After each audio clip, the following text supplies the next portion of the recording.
balik na natin yung top box natin. Okay, dinala ko sa loob.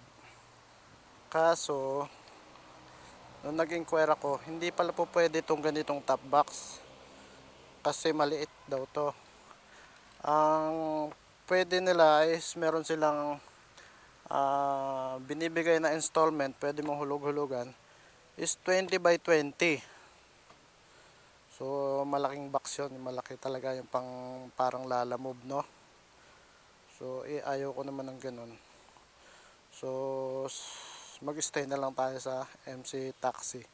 Kasi dapat sana i-allow na lang yung ganito. Kasi minsan mga documents lang naman yung ipinapadala. Hindi mo kailangan ng malaking box, di ba? So, syempre, depende na sa'yo kung kailangan mo ng malaking box. Ba't mo i-accept yung malalaking item, no? Kung malit yung box mo pala, ba't mo i-accept yung malit na malalaking item, di ba? Pag sinabing documents, di syempre alam mo na mga A4 size, mga ganun. Kasi na yun dito. Yung mga pagkain, mga naicha or milk tea, kasya na yun dito. Hindi mo na kailangan malaking box. So yun lang. So hindi pwede, di okay lang. Bawi na. Next life. Bye bye.